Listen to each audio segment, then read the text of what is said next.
The words came out of my mouth yesterday, and I even prefaced it with, I do not mean this arrogantly, but are you going to trust your own instincts, or are you going to trust the guy that's done it almost 1,000 times? I did say that. Because how'd that come off? I don't know. We'll see. All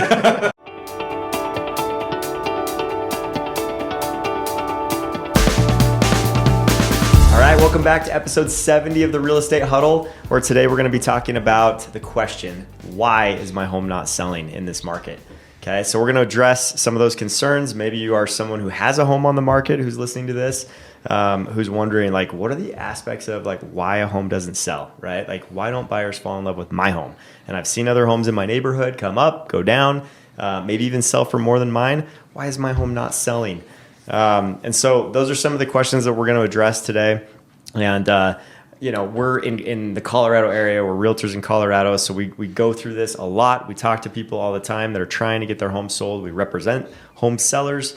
And so we're going to tell you some of the things that we've learned over almost 1,000 transactions of experience of doing this, and give you some insight as to the homes that tend to sell and the homes that tend to sit, right, and have some challenges. And so let's open it up.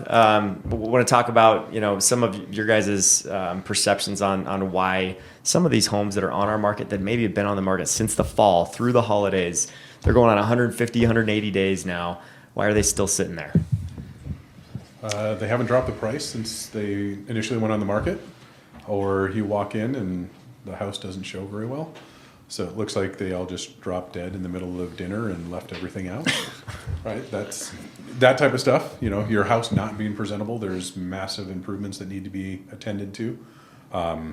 Those are some of the key things that I've seen for just they don't show well, or the carpet's stained and it's got chalk outlines of bodies somewhere, whatever it may be, right? Those horrible things, or a hot tub in the master bedroom closet. Those are fun. You things. Realtors, you always go straight to price. Yeah. Such an easy play, right? That's what people are thinking right now. So we gotta address that, right? Like, why is that so important? So here's what I'm thinking, and I could be completely wrong, but I think Probably are. Yeah, most likely.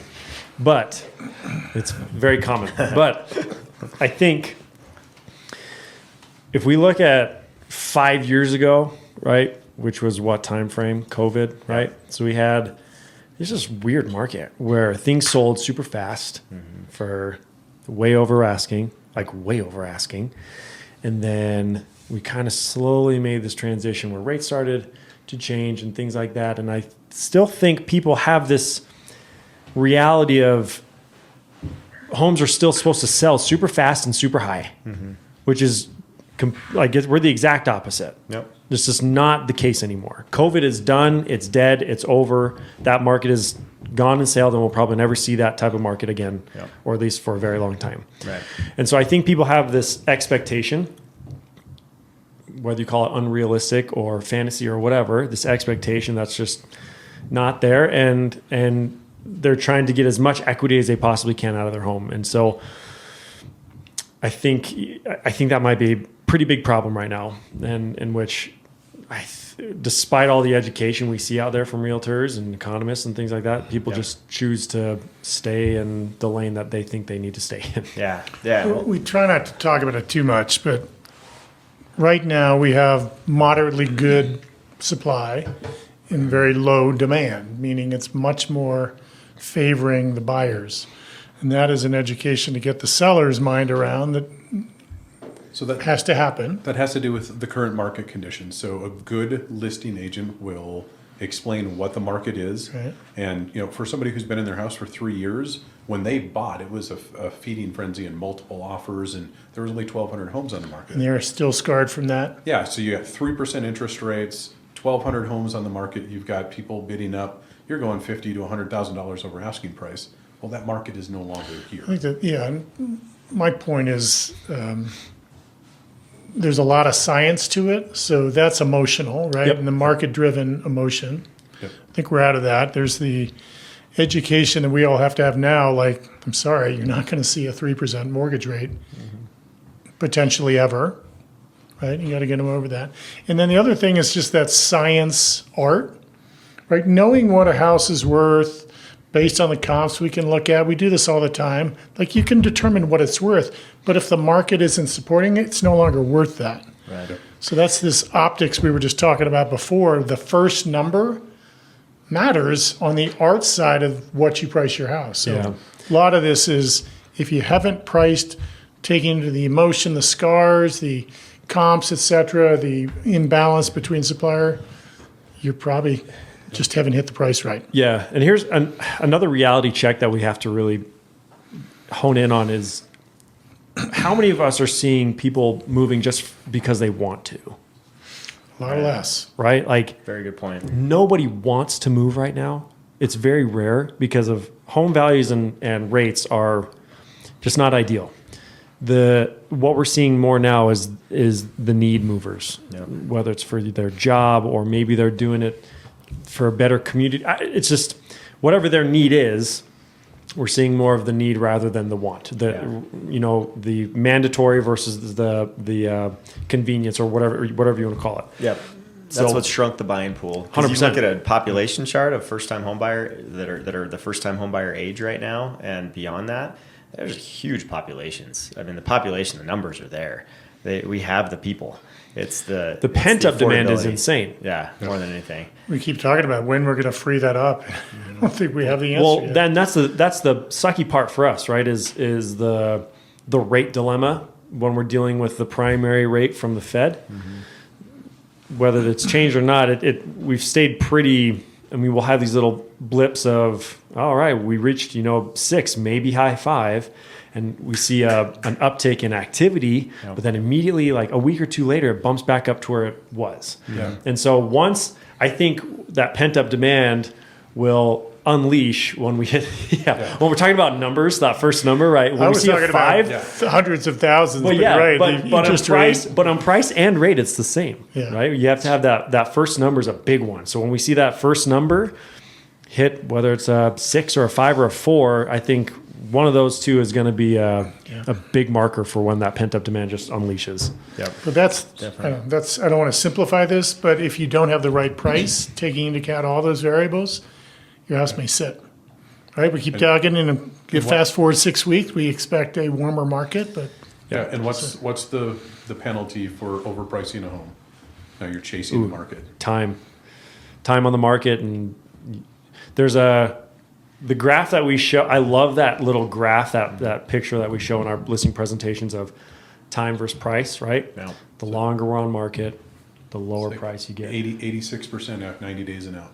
Yeah. It's 86% of the overall value. So I think there's two misconceptions that are the biggest contributors to homes that sit on the market longer than others. And the first one is lack of understanding of emotional appeal and how much it drives buyers to buy. And then second would be days on market and the lack of understanding of how much that affects you. Yeah. And that boils down to pricing, what you guys have been talking about. But I had an experience yesterday where I had a homeowner call me who had been listed with another agent for 5 months.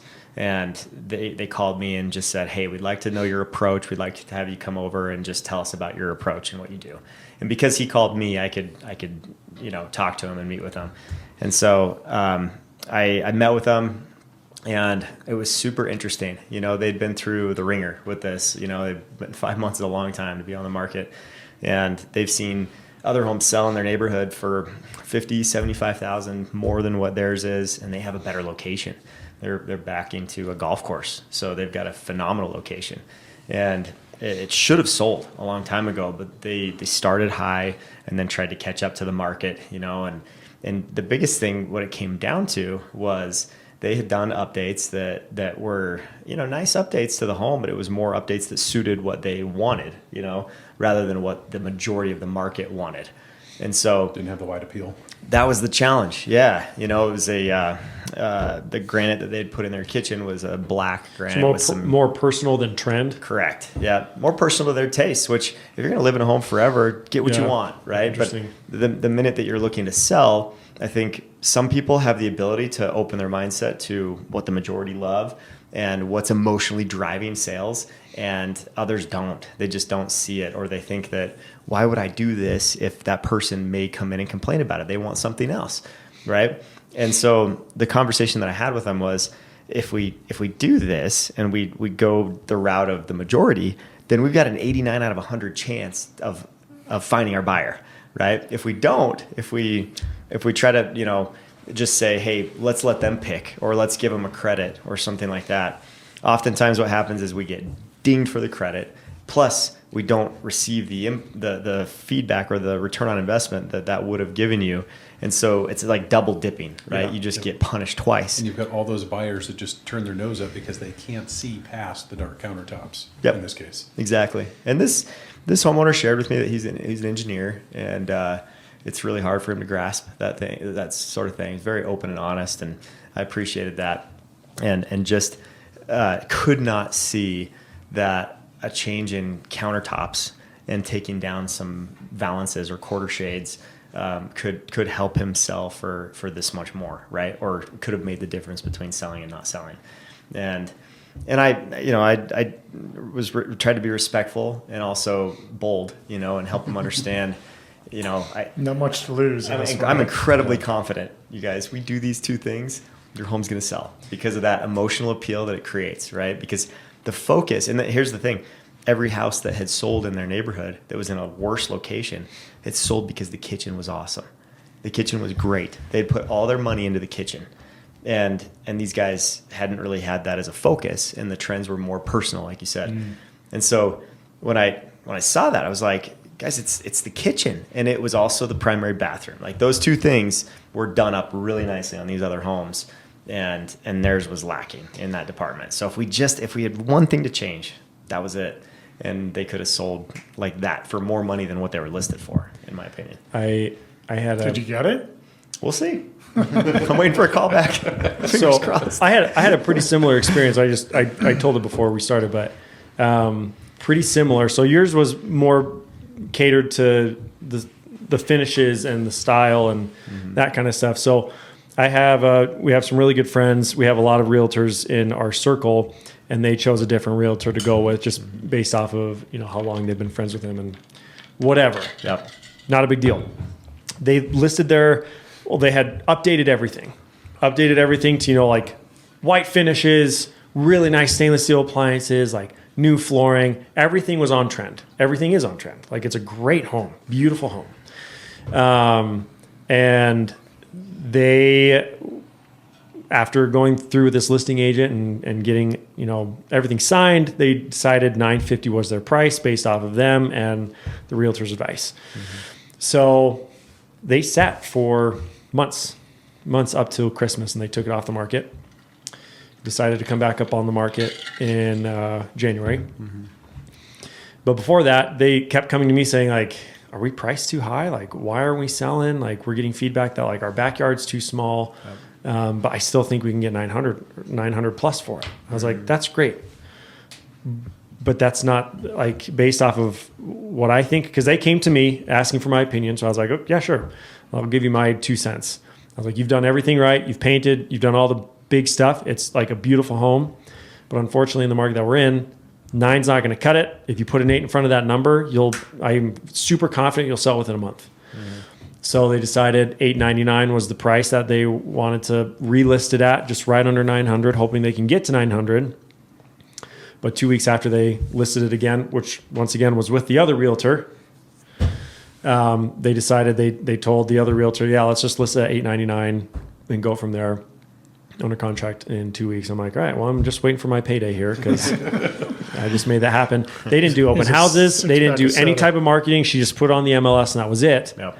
And I'm like, so there's a couple things there, right? Pricing, and then there's a marketing side to it that is super valuable in this market, beyond valuable. So who of us who studied economics in college? I took a class once. Yeah. Okay. So the real estate market in a market that's large enough is unequivocally a very efficient marketplace. Meaning if you are overpriced, whether someone tells you, the market as a whole will generally tell you, right? You have to be willing to listen. But one of the things I've used, and we've done this in like mixed meetings, within showing time, which for those, that's the scheduling platform that most of us use to allow homeowners to schedule showings of our listings. There is enough volume of data in there that you can glean a lot about just what Spencer was talking about. It'll show you price bands, $50,000 bands, and it'll show you showings over time. Yeah. And you can see data that says there's this demarcation point where when you're above 9 at that time in this market, that is not getting showings, whereas 899 is getting showings. And that's by location. By location, it's by time, like how long you've been on. There's a lot of ways to slice it. Yep. But it's this additional data that we have at our fingertips because we have, it's not big data, but it's large data that gives some feedback on the efficiency of this marketplace. And it would have helped that listing agent say, we're going to have more luck if we get in this thing. And for me, like I haven't done as much listings as you guys, but the listings I had last spring, summer, we nailed the pricing. We did work on every one, and we got over asking on each of those because we weren't grasping beyond what we knew the market could. Right. And then you let market dynamics and competition take over, right? I think that's a huge point to like. So doing the homework, like having a real estate agent, like do the homework, making sure that they understand the market completely, and then you like. There's another factor of like, I could get reamed for saying this, but like, you gotta have some like as the client, right? If you're coming to a realtor to sell your home, right? You gotta have a little humility, knowing that you probably don't know everything, right? So that's a huge helper, and then the marketing side of everything, if you're not going to market your home in a market like this, and you're just going to put on the MLS and hope people see it on Zillow and whatever MLS you're on, Yeah. there's too much inventory. The words came out of my mouth yesterday, and I even prefaced it with, I do not mean this arrogantly, but are you going to trust your own instincts, or are you going to trust the guy that's done it almost 1,000 times? I did say that. Because How'd that come off? I don't know. We'll see. Oh, is this the same one? I'm going to call Still back. alive. But like, That guy's an a-hole. I didn't get kicked out, but I wanted to make that point because of that, right? It's like people think they know how to do this, but they really don't. They really are guided by perceptions or sometimes misconceptions, right? That really don't equate to value or how pricing works. Well, the part that a lot of folks don't see is when you show 500 homes in a year and you're walking through with buyers, and those buyers and you can see it on their face, like they walk into this is interesting. Yeah. That isn't what goes on the feedback back to the listing agent sometimes. That's what you see. So Right. we've been able to, like, I'm collecting 10 responses for a home where that listing agent may only be seeing like the backyard's too small, right? Something like that. But it's more of a delineating factor to like, sorry, not our home. Yeah. But we're seeing that. My favorite thing is, well, that's an interesting choice of paint or whatever. This is great. So let's talk about this in Mr. Engineer. Okay, so Yeah, I was about to say this is like a really what if we had That's a this good opportunity. spreadsheet of like the home has these features and it sits on the market for this amount of days, right? So like what would those features be that home would have that sits longer? Okay, I think our listeners would probably be interested in that, right? It's always the one thing that makes your home look different than the Pottery Barn or the market trends. No, but the ones that are stalling on the market, the ones that make it sit longer, right? Is that what you're talking about? Yeah, so like if you painted the ones your that are out basement- of trend? Yeah, everything out of trend. So what are those things? Purple walls in the basement. Yes, Not exactly. a good thing. So random paint dark colors. woods. dark, Dark woods. Except mine. Not They're awesome. okay. Golden oak. golden oak. How much golden Honey oak does the house have compared to how many days on market? That would be a Hey, fascinating. real great one, just a yeah. real quick side question. Do you think gold oak will ever come back in? No. Okay, all right, I don't. done. All right, next one. And if it does, like the brass hardware is coming back to the gold hardware now, right? So, but it's a different color now. The matte finish. Straight But a nostalgia. colorblind person can tell the difference. New age brass is not the same as 90s brass. Sorry, we'll bring it How back. much 90s brass do you have in your home compared to days on market? Yep. How much Formica do you have compared to days on market? How much off-colored appliances, not Yeah. stainless, do you White have compared avocado. to today's market? Yeah, pink tile in the You bathroom. weren't even alive when Right. avocado was cool. How many I have spots does seen your them. carpet need to be stretched?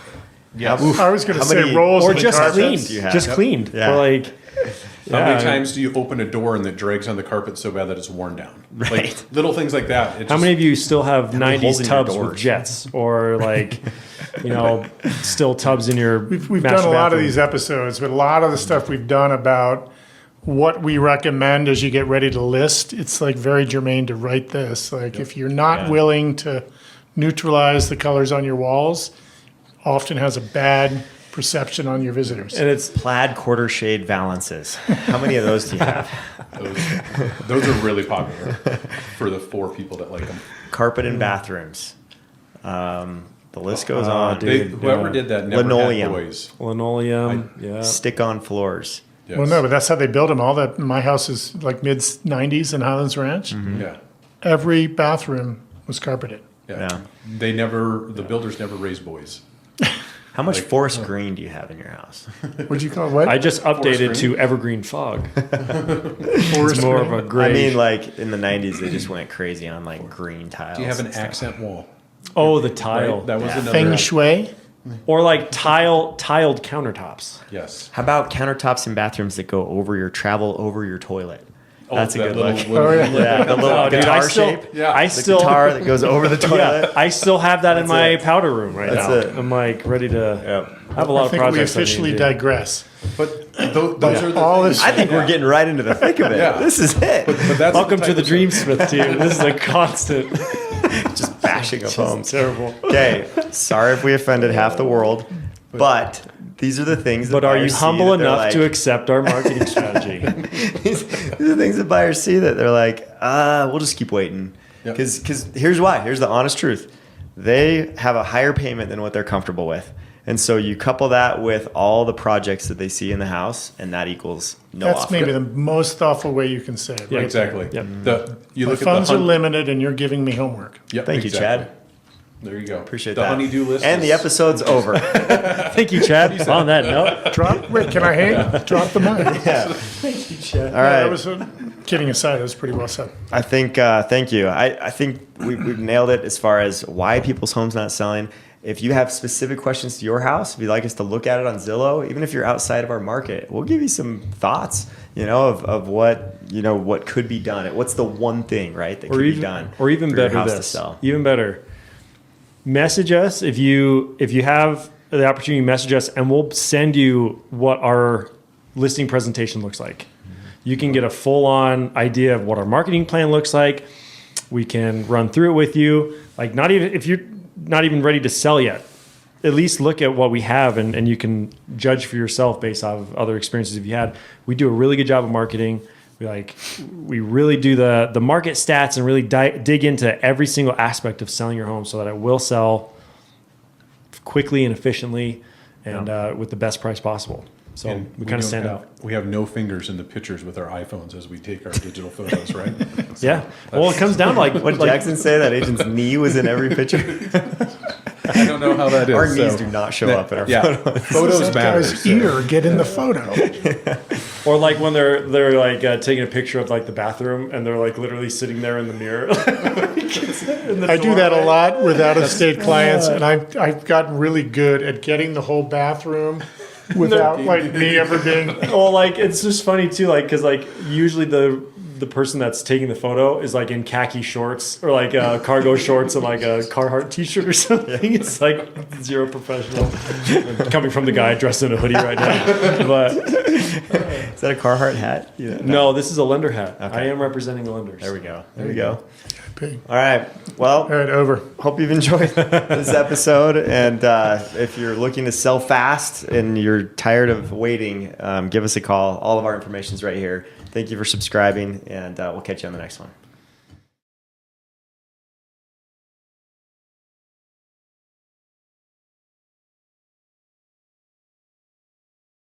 So if you have enjoyed what you're listening to and you'd like to hear more, make sure to press that subscribe button so that you can not miss out on any more episodes that are coming up. And also check out all of our contact information is below. You can see us at the dreamsmithteam.com to look up more information about our team and our history and all of the members of our team and see contact information that you can reach us if you have any real estate needs.